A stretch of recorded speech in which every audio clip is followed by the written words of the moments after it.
Welcome back to the ShapeDiver tutorials. This is episode 6, and today we'll start looking at some image manipulation and processing tools using the ShapeDiver plugin and also the Squid plugin. And last time we looked at this full-blown example for the export features, and we got good feedback from that, so I decided to repeat the process this time, and we'll look at this full example of a mug object, which lets users upload their own images in the online configurator. So here's an example. And then in the definition, we import this image and we use it to do some image processing. In this case, I'm applying a voronoi pattern on it, and there's some different parameters. And once we process this image, we apply the results on a piece of geometry. So we'll see in the end how we can combine the image tools with the texture mapping tools, which we already saw in episode 2. So the first step is kind of a reminder because we already looked at the image import components, but a refresher can't hurt. So I'm going to use the ShapeDiver image input component here.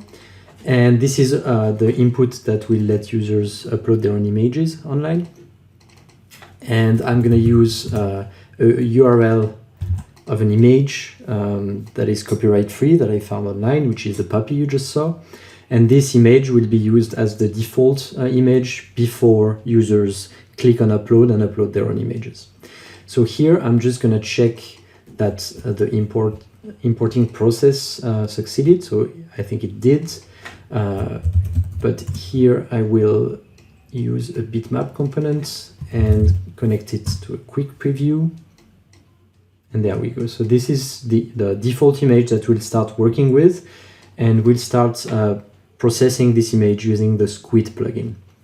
So it's important to know that we have included in the ShapeDiver plugin a slightly modified version of the Squid plugin, which is compatible with the bitmap components we have implemented in our plugin. So this version gets installed at the same time as the ShapeDiver plugin from version 1.6, the latest one we have so far. And you can still have the normal Squid plugin installed, but you'll just need to use the equivalent components of the ShapeDiver version of the Squid plugin if you want to work and upload your definitions online. And by the way, I didn't mention it yet, but this quick preview component is part of the Squid plugin, and it's just a component that allows you to check the contents of the bitmaps you're manipulating. It's especially useful if you start to process it a lot. So the next step is to process this image and apply this sort of voronoi clustering I showed you in the online configurator. It's not a very original effect, but it should give you a good idea on how to process using the Squid plugin, and I'm sure you can be much more creative than me for that.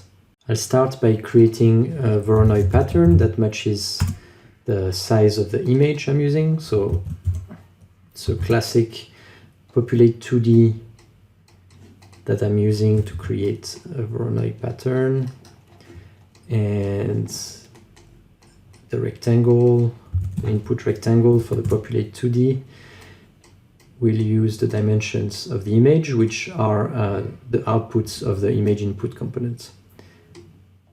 So here I have my rectangle, and here we go. I think I can even use it as a boundary. Yes, okay. And that should output all the cells, so all the closed curves that constitute the voronoi pattern. And that's when we can start looking at the Squid plugin.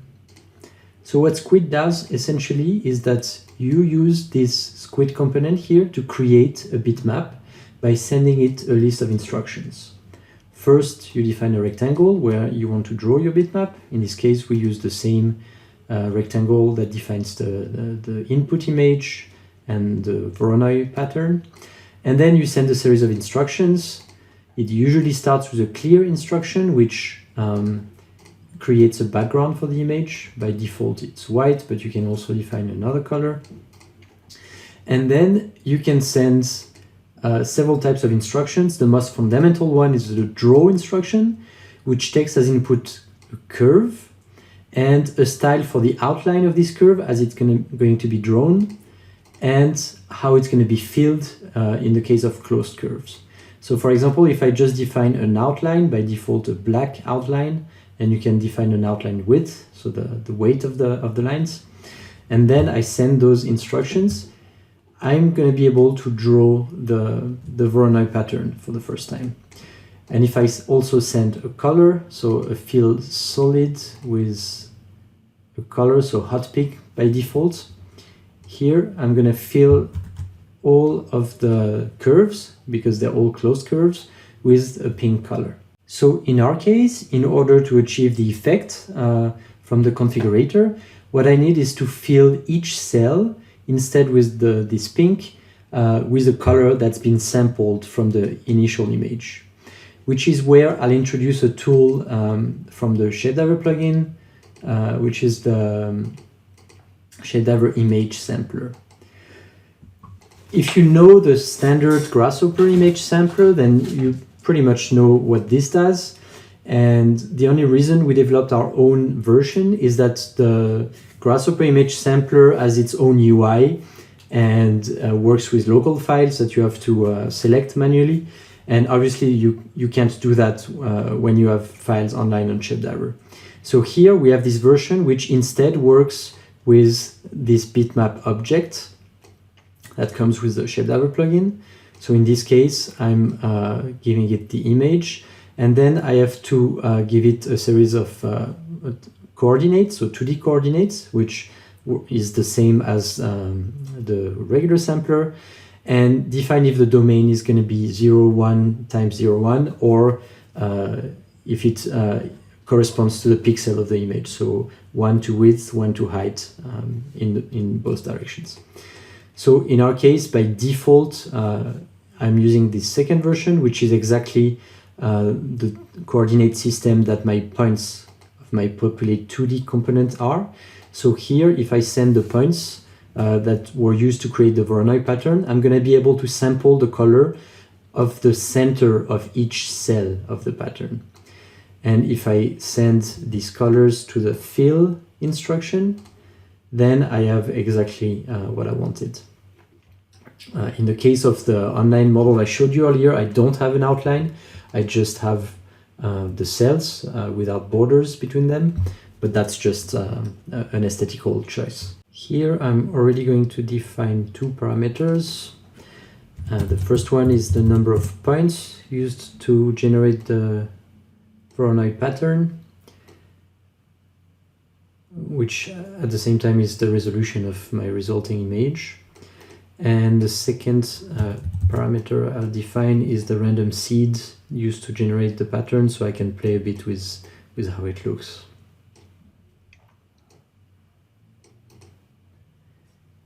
And here finally I'll do the actual color clustering, which means I'll decide on a number of colors I want to use, 5, 10, 15, and just interpolate the curves from the image to only use this subset of colors. So in this case, I'm using a script I wrote, which is interesting because that shows you that the bitmap objects from the ShapeDiver plugin can be used in scripts. They can just be imported as system drawing colors from .NET. And it's a simple script, so I won't spend so much time on it. But what it does basically is that I split the colors from the sampler according to their brightness values, and I'm going to sort them. So the keys are brightness, and I'm sorting the colors. And there I can send the colors, the sorted colors, and decide on a number of colors I actually want to use. Let's say between 1 and 20. And start with 4. And here I have a list that is as long as the input list, and I can use, but it only contains the same colors repeated, so that I end up with 4 colors. And in that case, I can use that as an input of the fill. And I will get, oh, and I also have to sort, obviously, the curves along the same pattern. So here, the curves from the Voronoi diagram. And I use those sorted curves to draw. Okay, and now I do have my clusters of colors. So when I use only 4, I can barely see what's happening, but if I use more, I get this interesting stylistic version of the image. At this point, we could already upload this app as an image processing app on ShapeDiver. And we could display both the input image and the output image next to each other and let users download the processed image. So as an example, I'll do that. So what we need if we want to show both images in a viewer is to display them on meshes, on planar meshes. So here I'm going to use the rectangle, so a mesh that's exactly a planar mesh following the rectangle that defines the image. And I'm going to use the bitmap we created as a texture on the mesh. So I already showed how to do this in a previous tutorial. In this case, we will do it like this. And we have our first mesh, so I should hide everything I'm not using, of course, and only show the outputs. So here we have the first mesh, and the second one, I'll display it next to the first one. Planar mesh. Yes. Same thing, I'm going to use, so it's the same rectangle, but I'm going to move it. So I see it next to the first one. And I'll move it in right next to the first one, so I'll use the width in the x-axis. X. And where can I pull the width? Here, for example. All right. And same thing, display geometry using a ShapeDiver material and using the processed image as a texture. And on top of that, I will let users download the resulting image. So here, like I showed in tutorial episode 5, I will input the bitmap to the ShapeDiver export download component. I will export it as, for example, a PNG and give it an example name.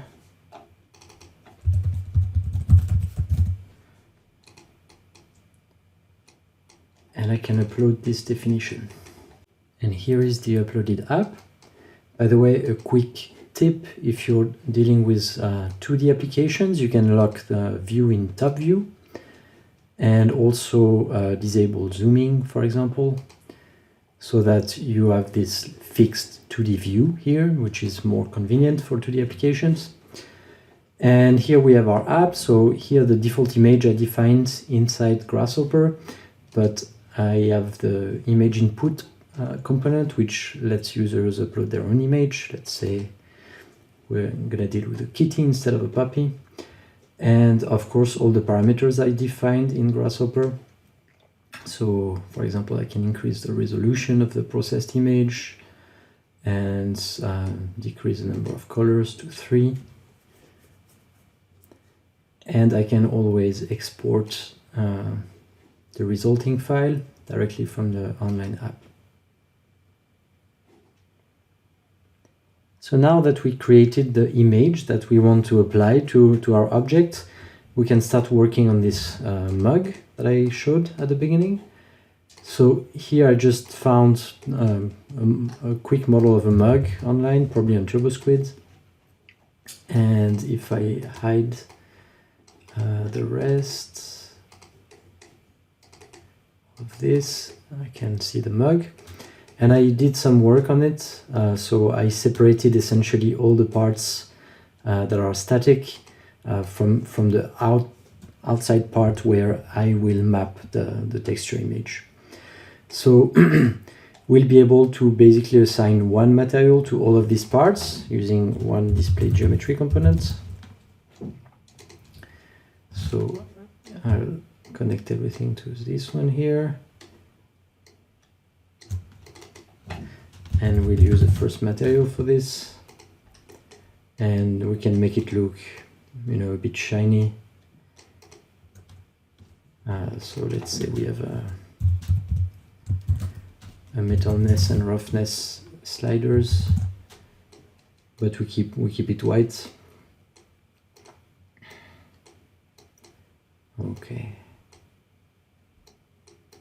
Okay, and we'll play a bit more online so that we can really see what it looks like. I'm gonna hide the static meshes. And for these parts, I'm gonna apply a material that will have the texture image. So here, I'll keep the same metalness and roughness, but I will also apply as a texture the bitmap that I created. Here we go. So here, if I don't change the default texture coordinates I have on this mesh, which is created from a beer up cylinder, I have a 0 to 1 domain in both directions of this planar surface. So I can do some work on the ratio so that I can stretch my image and keep its initial ratio. So it's nothing too complicated. I just need to do a cross product of the ratio of the image, width over height, times the ratio of the dimensions of this planar surface, which I have here. And if I multiply those two values, I know how to scale my texture in the X direction. So here I then can apply the texture transformation, which I already mentioned in the past. And I should have my image tiled on the surface, but preserving its initial ratio. And then I can also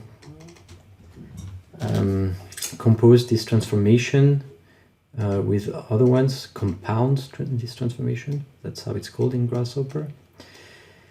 With then other scaling operations or anything I want to leave to the user. So let's say I want the user to be able to scale between 0.1 and 5 the scale of the image. I'll add this as an option. Wait, and connect it here. So then I can tile it like this. And I can also compose, for example, a rotation. Sorry.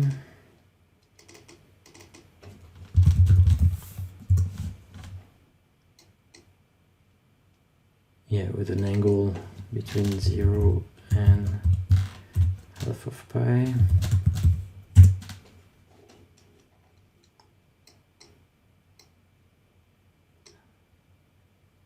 Yes.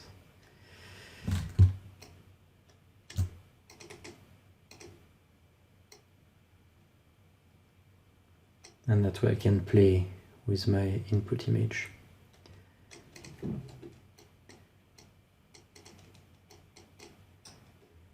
Okay, and that's it. I can upload this file and we end up with pretty much the model I showed you at the beginning of the video. And as we defined, we can play with the scale, for example. and the rotation as applied to the mug.